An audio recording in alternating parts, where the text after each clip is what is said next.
ജ്ഞാനികളുടെ സുവിശേഷമായ ഇഞ്ചീലും വായിക്കണം. അതുകൂടാതെ പരിശുദ്ധ ഖുർആൻ ദൈവത്തിൻ്റെ മാലാഖ തന്ന അറിയിപ്പായി പരിശുദ്ധ പ്രവാചകൻ രേഖപ്പെടുത്തി നമുക്ക് തന്നതും വായിക്കണം. പരിശുദ്ധ ഖുർആൻ പലതവണ വായിച്ചിട്ടുള്ളൊരു വ്യക്തിയാണ് ഞാൻ.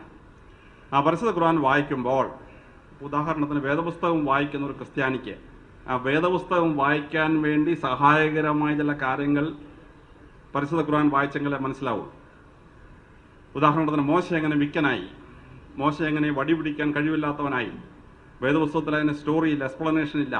പക്ഷേ പരിശുദ്ധ ഖുർആൻ വായിക്കുമ്പോൾ ഫറവോയുടെ പരീക്ഷണത്തിൽ എങ്ങനെയാണ് തീക്കനലെടുത്ത് മോശ നാക്കെ തൊട്ടതെന്നും നാക്കെങ്ങനെ പൊള്ളി അവൻ വിക്കനായെന്നും അവൻ ആ കനലെടുത്തപ്പോൾ അവൻ്റെ കൈ എങ്ങനെ പൊള്ളിയെന്നും ഉള്ള വിശാലമായ കാര്യങ്ങൾ രേഖപ്പെടുത്തി വെച്ചിരിക്കുകയാണ്. ജോസഫിനെ എന്തിനാണ് ഫറവോ രാജാവ് പിടിച്ച് ജയിലിലിട്ടത്? പോത്തിഫറിന്റെ ഭാര്യയെ കടന്നു പിടിക്കാൻ ശ്രമിച്ചു എന്നുള്ളൊരു കള്ളക്കേസാണ് എന്ന് രേഖപ്പെടുത്തിയിട്ടുണ്ട്. പക്ഷേ പരിശുദ്ധ ഖുർആൻ വായിക്കുമ്പോൾ യഥാർത്ഥ സംഭവം ചുരുളഴിഞ്ഞ് നമ്മുടെ മുമ്പിലേക്ക് വരികയാണ്. എങ്ങനെയാണ് അസീനത്തിനെ അവൻ പ്രേമിച്ചതെന്നും അതിൻ്റെ ഫലമായി എങ്ങനെ അവൻ ജയിലടയ്ക്കപ്പെട്ടുവെന്നും വിശാലമായ കഥ രേഖപ്പെടുത്തിയിരിക്കുകയാണ്. കന്യാസ്ത്രീ മറിയം എങ്ങനെ ഗർഭിണിയായി, പരിശുദ്ധാത്മാവിനെ ഗർഭിണിയായി എന്ന് വേദപുസ്തകത്തിൽ ഞങ്ങൾ വായിക്കണം. പക്ഷേ അതിൻ്റെ ഫിസിക്കൽ പ്രോസസ്സ് എന്തായിരുന്നു വെച്ചാൽ വേദപുസ്തകത്തിൽ രേഖപ്പെടുത്തിയിട്ടില്ല. എന്നാൽ പരിശുദ്ധ ഖുർആൻ വായിക്കുമ്പോൾ മാലാഖ വന്ന് കന്യാസ്ത്രീ മറിയത്തിൻ്റെ യൂട്രസ് ഇരിക്കുന്ന 2 ബട്ടൺസ് അഴിക്കുകയും അതിലൂടെ മാലാഖ ഊതിയപ്പോൾ ആ കാറ്റ് വയറ്റിൽ പതിച്ചപ്പോൾ ഗർഭിണിയായി എന്ന് സൂറത്ത് മറിയത്തിൽ വളരെ വിശാലമായി രേഖപ്പെടുത്തിയിരിക്കുകയാണ്. അപ്പോൾ ഒരു ക്രിസ്ത്യാനി നല്ല ക്രിസ്ത്യാനി ആവണമെങ്കിൽ വേദപുസ്തകത്തിൻ്റെ പൂർണ്ണതയിലേക്ക് വരുന്ന ഒരുപാട് ഭാഗങ്ങൾ പരിശുദ്ധ ഖുർആനിൽ നിന്ന് മാത്രമേ മനസ്സിലാക്കാനായിട്ട് കഴിയുകയുള്ളൂ.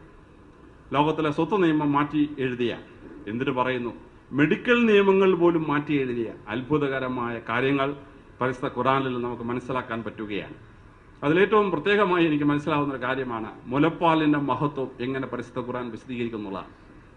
മനുഷ്യൻ്റെ പാലിനകത്ത് മൃഗങ്ങളുടെ പാലില്ലാത്ത 2 അമിനോ ആസിഡ് ദൈവം തന്നിട്ടുണ്ട്. ഒന്ന് സിസ്റ്റീൻ, CYSTANE, മറ്റേത് ടൊറീൻ, TAURENE. ഈ 2 അമിനോ ആസിഡുകളും നമ്മുടെ തലച്ചോറിൻ്റെ ബുദ്ധിയിരിക്കുന്ന സെറിബ്രം വികസിക്കാൻ വേണ്ടി തന്നിട്ടുള്ളതാണ്.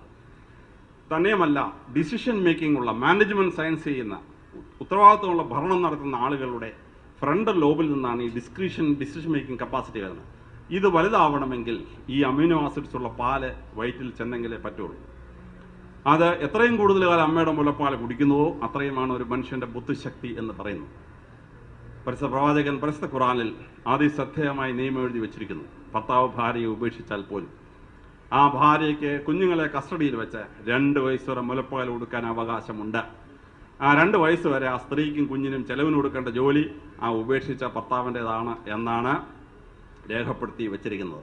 ഡോക്ടർമാർ പറയുന്നു ഇതിനേക്കാൾ വലിയൊരു മെഡിക്കൽ നിയമം ലോകത്തിൽ ഒരു ഭരണാധികാരിയും ഉണ്ടാക്കിയിട്ടില്ല എന്നുള്ളതാണ്.